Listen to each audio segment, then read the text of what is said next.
What's going on, boys? It's the one, the only Rogue King. You know it. Self-appointed, self-anointed. You got that?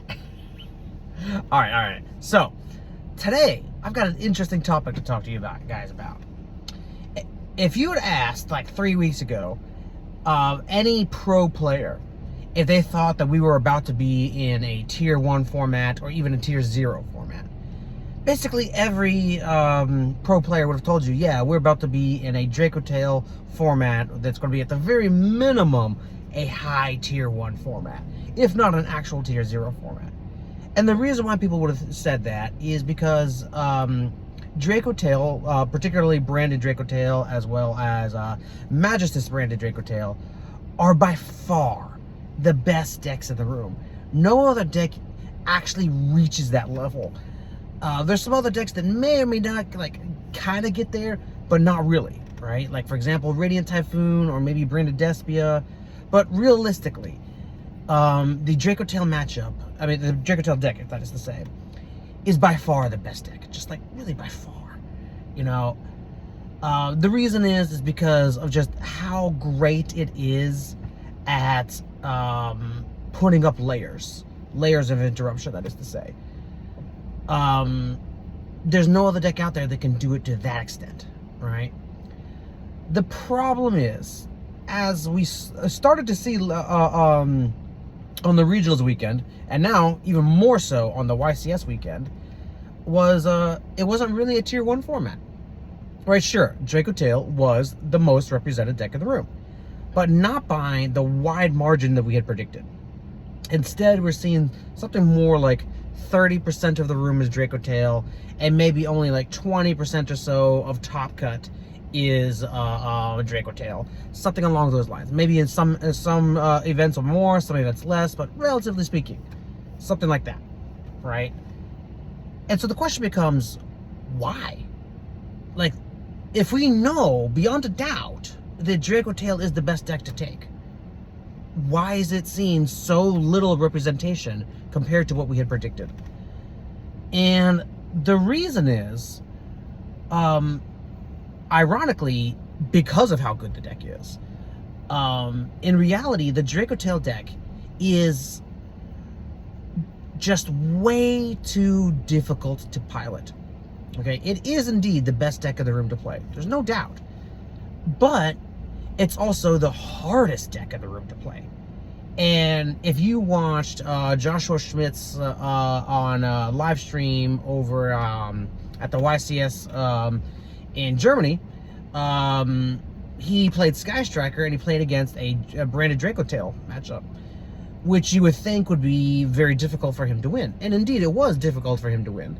But the reason why he was able to beat that deck, even though he was playing Sky Strikers, was literally because that Dracotail player made one misplay. One. Just one. And that cost him the game, right? And that, therefore, that spiraled out of control and ended up being the whole loss for the whole match. You know, but literally just one misplay just changed the whole dynamic of the match, right? And what we were seeing is that was the case throughout the weekend, everywhere you looked. That Dracotail, while it was the best deck in the room to play, it was the hardest and also the least forgiving, right? One of the reasons why K9 did well this weekend was because that deck is very, very forgiving. You know, it's a much easier deck to pilot, and it's much more forgiving, and it still has a very high ceiling. And also, it's probably more consistent than Dracotail. It just doesn't have the kind of layers that Dracotail has. So there was many reasons to choose other decks, and another big reason why people were choosing other decks, in fact, this is probably the biggest reason, everybody knew Dracotail had a massive target on its back. And so everybody knew that if you were going to play Dracotail, everybody was prepared for you, right?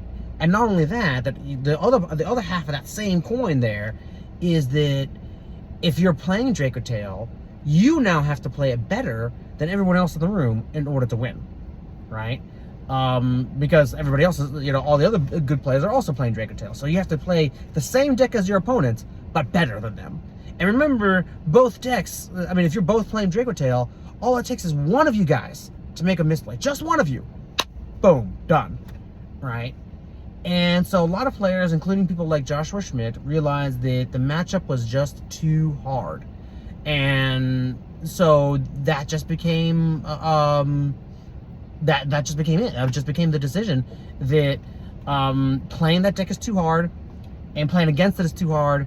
And so therefore they needed to people need to figure out some sort of advantage to have against Dracotail.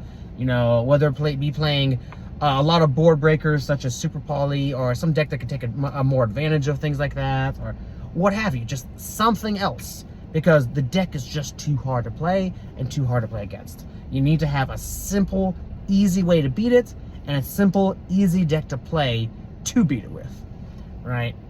That was the big difference, right? And so that's why we're actually not in a Tier 1 format or a Tier 0 format for that matter. We're actually just going to be in, for the first time ever in a long time, we are actually in a rogue format where any rogue deck you want can do pretty well. There's just endless options for you to choose from. There's like a good 50 decks you can choose from and do well with. And I think that's incredibly healthy for the game, and I'm looking forward to this format, and I can't wait to see how things go. If you liked this video, please let me know. Comments, you know, do all that good stuff. Subscribe, please do subscribe. I'm an up-and-coming channel. I'd really like to see my channel grow. If you have any other ideas for any kind of videos you want to see, please let me know as well. Or if you have any other questions, or if you have any predictions for the future, or want to know any more of my predictions, you let me know. I'll see you guys next time. Peace out, everybody. Have a good one.